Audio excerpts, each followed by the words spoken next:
गंगा पुत्र, दुर्योधन की रक्षा कीजिए गंगा पुत्र। महामहिम, ये क्या कर रहे हैं आप? अपने वचन को पूर्ण कीजिए।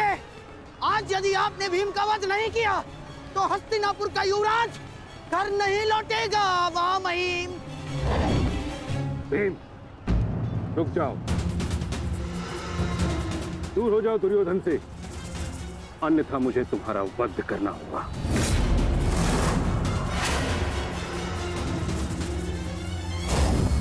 सावधान पितामह, यदि आपने भ्राता भीम पर प्रहार किया तो मुझे विवश होकर आप पर बाण संधान करना होगा। हट जाओ भीम। क्षमा चाहता हूं पितामह, आप अपना वचन पूर्ण कर रहे हैं तो मुझे भी अपनी प्रतिज्ञा का मान रखना है। आज मैं इस दुर्योधन का वध तो करके ही रहूंगा, चाहे इसके लिए मुझे स्वयं के प्राण क्यों न गंवाने पड़े।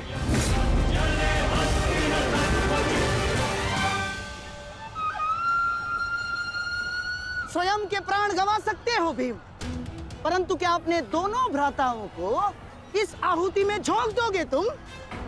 तुम्हारी इस भूल का फल नकुल और सहदेव को भुगतना होगा भीम। जरा देखो उधर।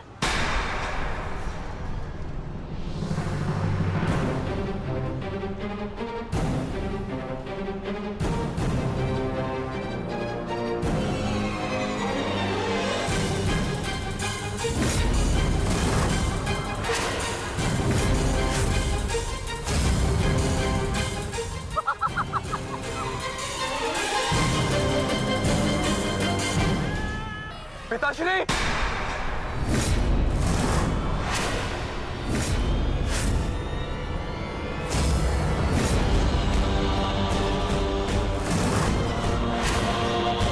शस्त्र को नीचे करिए द्रोण, अन्यथा सदैव के लिए पुत्र से हाथ खो बैठोगे।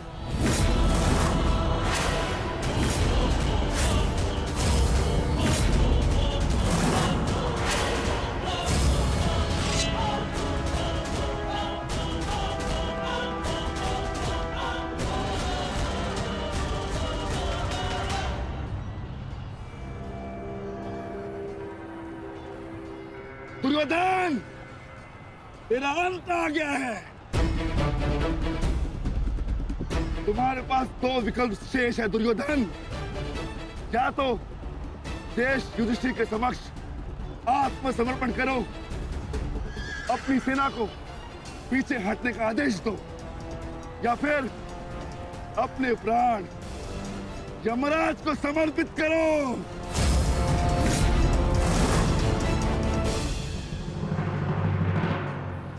मारो भीम, मारो! शीघ्रता करो भीम! इतनी भी क्या शीघ्रता है राजकुमार युधिष्ठिर?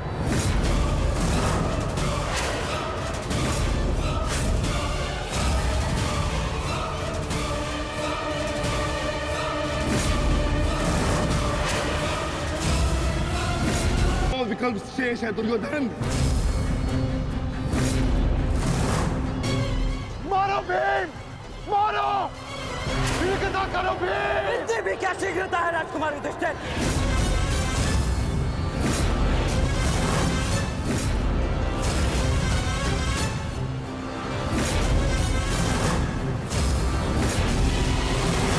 पीछे हट जाइए विकोदर भीम, अन्यथा मूल्य अपने ज्येष्ठा के प्राण देकर चुकाने होंगे।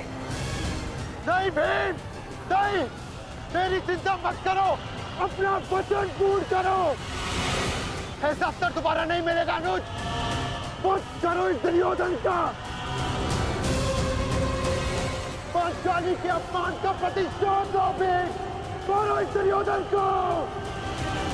एक बार पुनः सोच लीजिए, अवसर दोबारा मिल सकता है, परंतु ज्येष्ठ के प्राण दोबारा नहीं लौटेंगे। मारो भीम, मारो!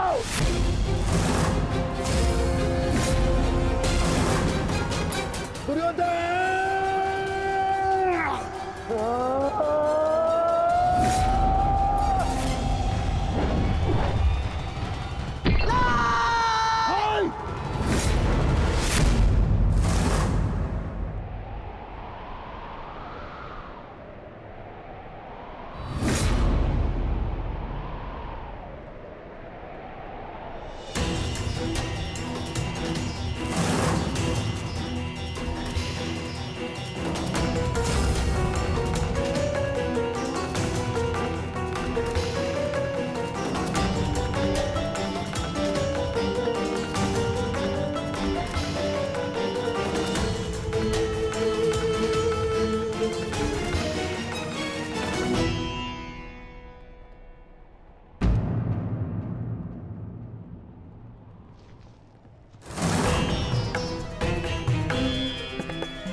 सेवकों, जाओ जाके सबकी सहायता करो, जाओ।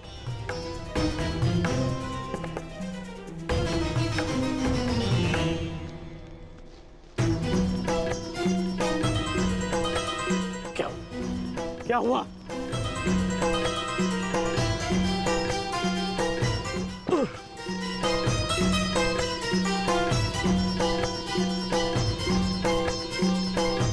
क्या हुआ मित्र?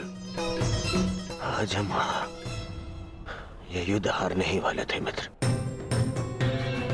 उस भीम ने मेरा वध कर ही दिया था, परंतु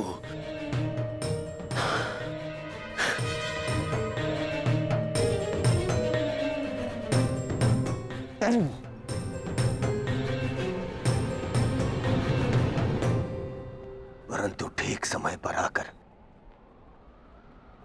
वृषसेन ने पूरी परिस्थिति को ही बदल दिया।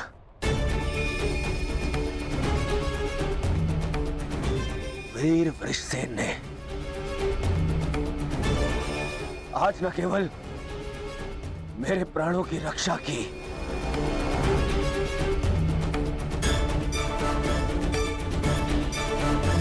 अभी तो कौरव सेना को एक लज्जाजनक हार से भी बचाया।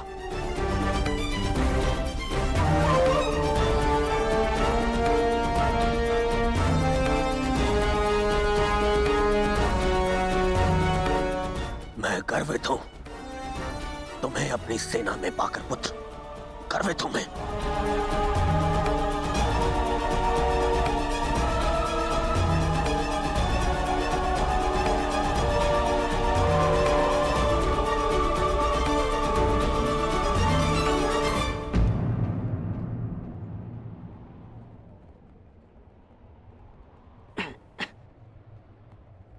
आप फिर से मेरे घाव देख रहे हैं ना पिताश्री, और मैं फिर से यही कहूंगा, चिंता मत कीजिए।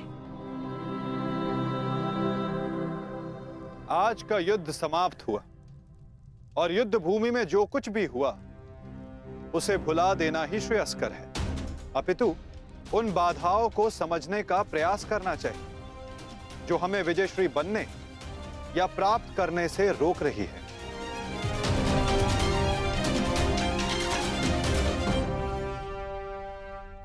सबसे बड़ी बाधा तो वो कर्ण का पुत्र वृषसेन है।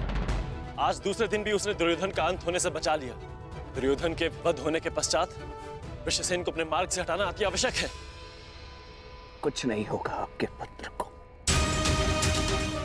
और आपका पुत्र आपके मित्र को भी कुछ नहीं होने देगा।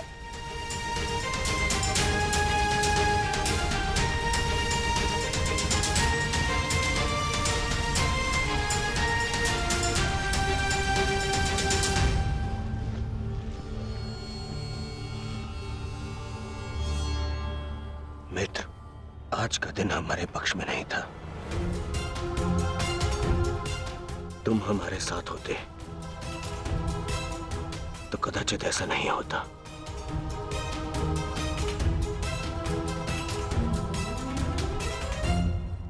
आज युद्ध भूमि में कौरव केवल धर्मराज युधिष्ठिर का वध करने का प्रयत्न करते रहे,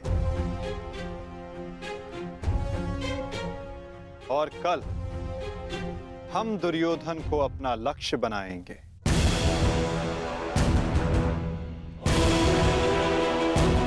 क्योंकि दुर्योधन के अंत के साथ कौरवों की पराजय भी निश्चित है।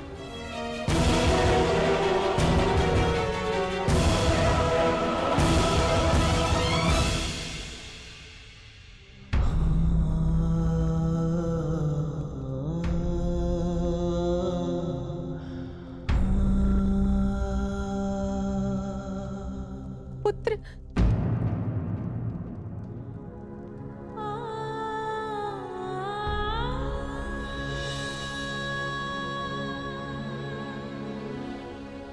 ये क्या दशा बना दी है इस युद्ध ने तुम्हारी? अरे माता, आप कब आई? माता हूँ।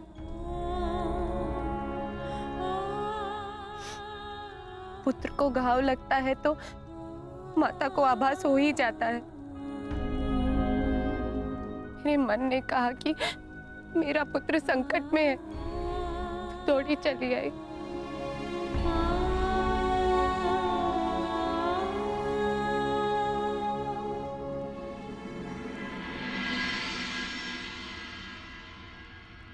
परंतु आप भी तो इसके पिता हैं।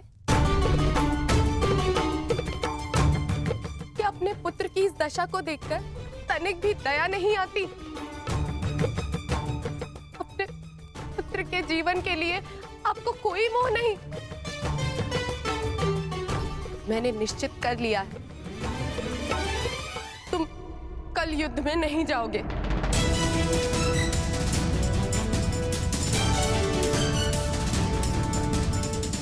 परंतु माता, मैंने कहा ना, ये मेरा अंतिम निर्णय है।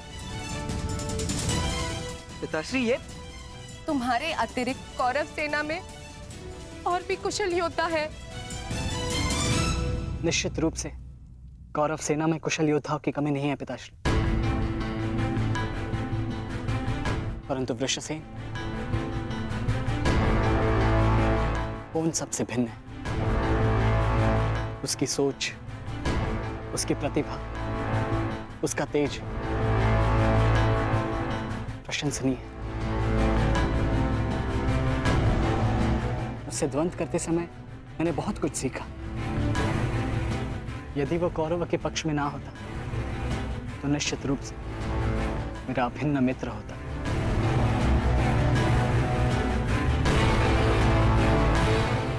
परंतु समझ में नहीं आता कि उसमें इतना तेज आया कहां से। कुछ जन्म से, कुछ कर्म से। वो अंगराज कर्ण का पुत्र है, जिसके मन में मृत्यु का भय नहीं, अपने कर्तव्य की ओर पूर्ण आत्मसमर्पण है। उस पर तेज स्वतः ही आ जाता है अभिमन्यु।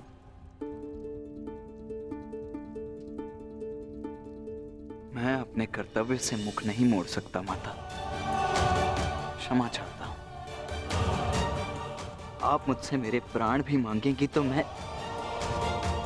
अभी अपना शीश काटकर आपके चरणों में रख दूंगा, परंतु मैं अपने वचन से विमुक्त नहीं हो सकता माता। मैं वचनबद्ध हूं। मैं युद्ध में पराजित होकर लौटने वाला नहीं, या तो मैं विजयी होकर कंधों पर बैठकर आऊंगा, या वीर गति को प्राप्त करके कंधों पर लेटकर।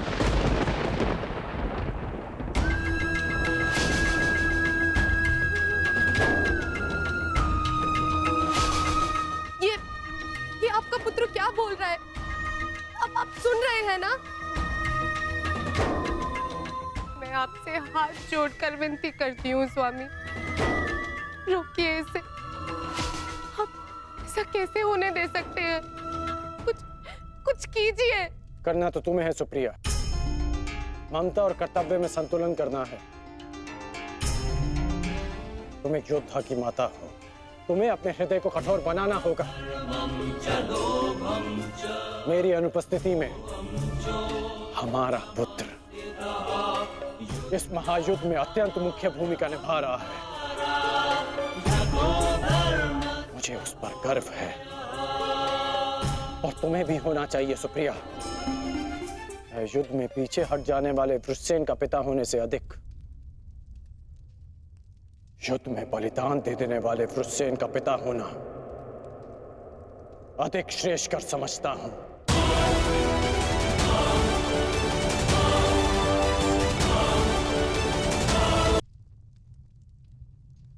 और तुम्हें भी समझना चाहिए सुप्रिया, तुम उसकी माता हो, उसकी शक्ति बनो, उसकी दुर्बलता नहीं। हर मनुष्य अपना लक्ष्य चुनता है, और मैंने और रुस्सेन ने भी अपना लक्ष्य चुन लिया है। हमारा लक्ष्य ये महायुद्ध है और युद्ध बलिदान मांगता है।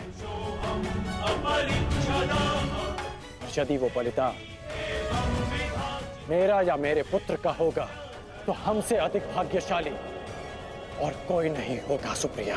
परंतु मैं इसकी माता हूं। हर कोई जो इस युद्ध में है उसकी भी माता है, वो भी किसी का भाई, बेटा, पिता या पति है।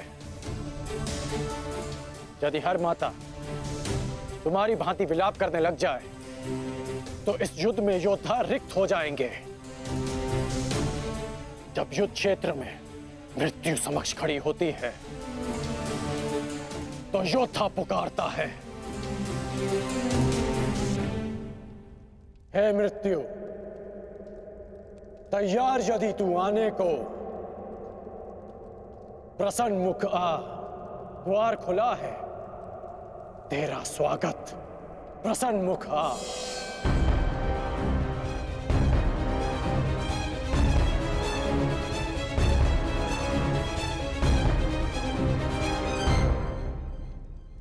तू महायोद्धाओं के समक्ष एक दुर्बल माता कैसे जीत सकती है? यदि आपने निर्णय ले ही लिया है तो ठीक है, किंतु एक बात स्मरण रखना, यदि मेरे पुत्र को कुछ भी हुआ तो उसके उत्तरदायी आप होंगे और इसके लिए मैं आपको कभी क्षमा नहीं करूंगी।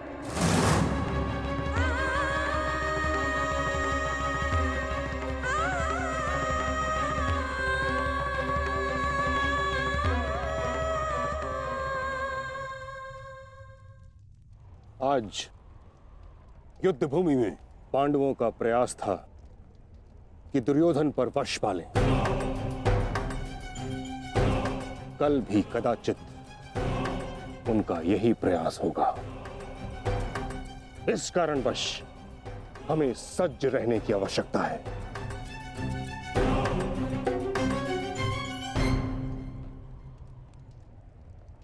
कल हम गरुड़ व्यूह की रचना करेंगे और इस व्यूह का नेतृत्व स्वयं मैं करूंगा। गरुड़ की आंख के स्थान पर मेरा रथ होगा। उसके एक पंख पर गुरुद्रोण आप और दूसरे पंख पर अश्वत्थामा, मध्य में मद्रराज शैल्य और युवराज दुर्योधन अंतिम रेखा पे रहेंगे। कुशल योद्धाओं का दल उनका सुरक्षा चक्र बनकर रहेगा और किसी भी मूल्य पर यह सुरक्षा पंक्ति टूटनी नहीं चाहिए। ये लीजिए, ये नई रणनीति लाए। पितामह, आपकी अब तक कोई भी रणनीति सफल तो हुई नहीं है। ऐसा ना हो कि आपकी ये रणनीति भी असफल रहे। ऐसे मत देखिए, कुछ अनुचित कह रहा हूं, सत्य कह रहा हूं। अब तक आपकी किसी भी रणनीति का कोई भी वास्तविक लाभ हमें नहीं मिला है।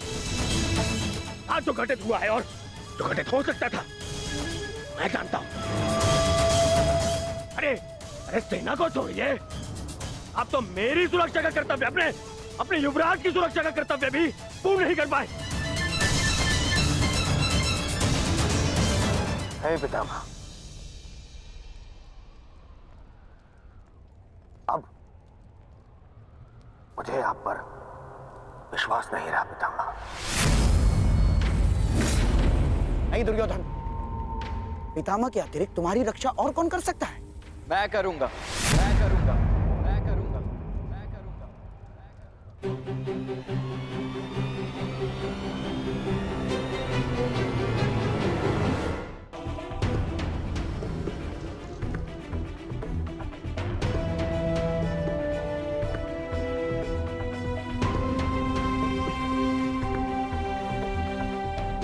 मैं मानता हूं मैं महामहिम के समक्ष कुछ भी नहीं, और मैं हृदय से उनका सम्मान भी करता हूं।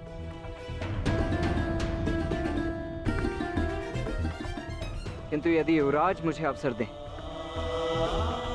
तो मैं उनकी सुरक्षा के लिए सदैव तत्पर रहूंगा।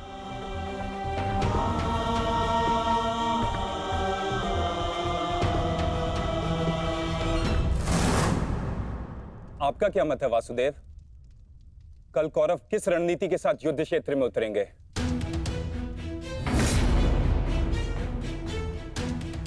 उनकी व्यूह रचना क्या होगी? व्यूह रचना चाहे जो भी हो, किंतु आज जो रणभूमि में हुआ उसके पश्चात यह निश्चित है कि दुर्योधन की रक्षा हेतु वे उसे सेना की अंतिम रेखा में ही रखेंगे, क्योंकि वो जानते कि दुर्योधन ही हमारा लक्ष्य है।